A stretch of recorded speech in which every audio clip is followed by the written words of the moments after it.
Gajuwaka YCP అభ్యర్థి Gudivada Amarnath local మేనిఫెస్టోను ప్రకటించారు. గాజువాక నుంచి తాను గెలిస్తే ఆ ప్రాంతాన్ని ఏ విధంగా అభివృద్ధి చేస్తాననే విషయాన్ని ఎంతో స్పష్టంగా వివరించారు. ప్రజలు, నాయకులు అభిప్రాయాలు స్వీకరించి లోకల్ మేనిఫెస్టో రూపకల్పన చేశామని తెలిపారు. విశాఖలో మేధావులు, ఉపాధ్యాయులు, రిటైర్డ్ అధికారులతో సమావేశమై గాజువాక అభివృద్ధికి లోకల్ మేనిఫెస్టో రూపకల్పన చేసినట్లు గుడివాడ అమర్నాథ్ తెలిపారు.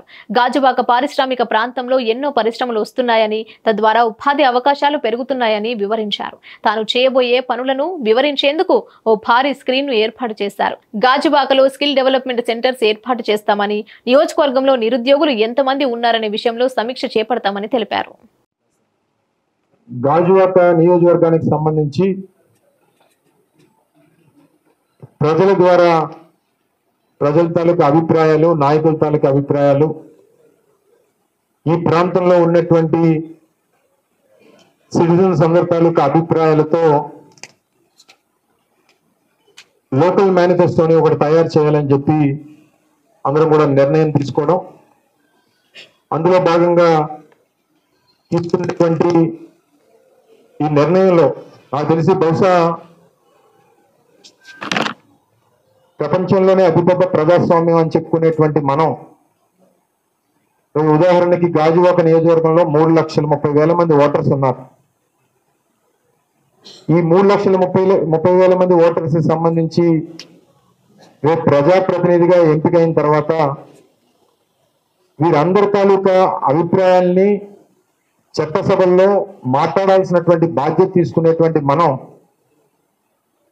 వారి అందరి అభిప్రాయాల్ని మనం తెలుసుకున్నామా లేదా, వాళ్ళ అభిప్రాయాల మేరకు మనం రేపు మన బాధ్యతలు నిర్వర్తిస్తామా లేదా అనేటువంటి ఆలోచన వచ్చినప్పుడు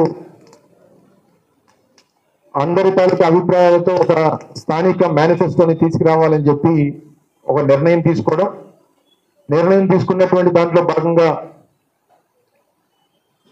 ప్రజల చేత,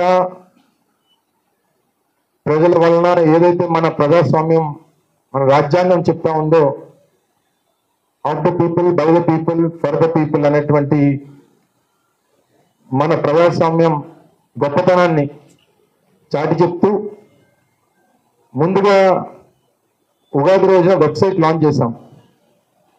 ఈ వెబ్సైట్ ద్వారా ప్రజల తాలూకా అభిప్రాయాల్ని, ఇండివిజువల్స్ తాలూకా ఆలోచనల్ని రానటువంటి కాలంలో గాజువాక నియోజకవర్గం ఏ రకంగా ఉండాలి అనేటువంటి అభిప్రాయాన్ని ప్రజలు అనుకుంటా ఉన్నారు. వాటన్నిటినీ కూడా తెలుసుకునేటువంటి దానికి లోకల్ మేనిఫెస్టోకి సంబంధించినటువంటి ఒక వెబ్సైట్ని లాంచ్ చేయడం, తర్వాత సోషల్ మీడియాలో కూడా ప్రమోషన్స్ చేశాం. ఎందుకంటే అందరికీ తెలియాలి, అందరూ కూడా ఇందులో పార్టిసిపేట్ చేయాలి, వారి తాలూకా ఉద్దేశాలు కూడా మన దృష్టికి రావాలి. వీటన్నిటిని కూడా క్రోడీకరించి మన మేనిఫెస్టోని తీసుకురావాలని చెప్పి మనం ఆలోచన చేయడం, ఇది వేలాది మంది వారి తాలూకా అభిప్రాయాల్ని, వాళ్ళ ఇన్పుట్స్ అన్ని కూడా మనకు తెలిసేటువంటి విధంగా వారి అభిప్రాయాలన్నింటినీ కూడా తెలియజేసేటువంటి కార్యక్రమం చేశారు. కొంతమందితో స్థానికంగా ఉన్నటువంటి కొంతమంది ప్రజలతో కూడా నేను ఒక సమావేశాన్ని ఏర్పాటు చేసి వారి తాలూకా ఉద్దేశాలు కూడా తెలుసుకునేటువంటి దానికి ఒక సమావేశాన్ని ఏర్పాటు చేసి, ఎందుకంటే ఓన్లీ డిజిటల్ గానే కాకుండా ఫిజికల్ గా కూడా వారందరితో కూడా మాట్లాడితే వారి తాలూకా అభిప్రాయాలు కూడా తెలుస్తాయనేటువంటి ఉద్దేశంతో వారితో ఇన్ పర్సన్ నేను మీట్ అవ్వడం జరిగింది. తర్వాత ఎక్స్పర్ట్ ఇన్పుట్స్ కూడా, ఎందుకంటే టౌన్ ప్లానింగ్ లో ఉన్నటువంటి వారు, రిటైర్డ్ ఆఫీసర్స్, లేదా పబ్లిక్ హెల్త్ లో ఉన్నటువంటి రిటైర్డ్ ఆఫీసర్స్, లేదా సోషల్ ఇన్ఫ్రాస్ట్రక్చర్ సంబంధించినటువంటి వారు, స్పోర్ట్స్ కి సంబంధించినటువంటి వారు, టూరిజం కి సంబంధించినటువంటి వారు, రకరకాలైనటువంటి అభిప్రాయాలను కూడా కొంతమంది ఫిజికల్ గా కూడా రాసి పంపించారు. వాళ్ళతో కూడా మనం ఇంటరాక్ట్ అయ్యి వారి తాలూకు అభిప్రాయాలు కూడా తీసుకొని ఈ మేనిఫెస్టో అంతా కూడా ప్రిపేర్ చేయడం జరిగింది. సో ఇది 1960లో గాజువాక, అంటే మొట్టమొదటి గాజువాక అనేటువంటి దానికి పూర్వీకుల నుంచి వచ్చినటువంటి ఈ ప్రాంతం 60లో ఈ ప్రాంతం అంతా కూడా వ్యవసాయం మీద ఆధారపడినటువంటి ప్రాంతం గాజువాక అంతా కూడా.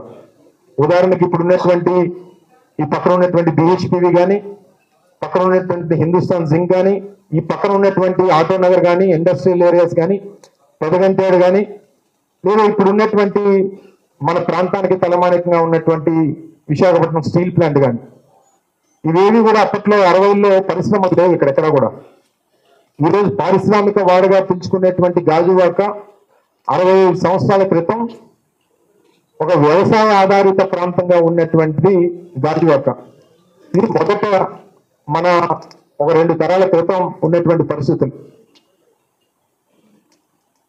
సబ్సిక్వెంట్ గా 60లో 65, 70 శతకంలో స్టీల్ ప్లాంట్ గురించి జరిగినటువంటి పోరాటం, విశాఖ ఉక్కు ఆంధ్రుల హక్కు నినాదంతో జరిగినటువంటి పోరాటంతో ప్లాంట్ సాధించుకున్నాం. తర్వాత BHP, తర్వాత హిందుస్థాన్ జింక్ 72, 73 ప్రాంతాల్లో ఇక్కడ ఇండస్ట్రియల్ ఎస్టేట్ కానివ్వండి, ఇవన్నీ కూడా ఏర్పాటయ్యి ఇనీషియల్ గా పునాదులు పడింది.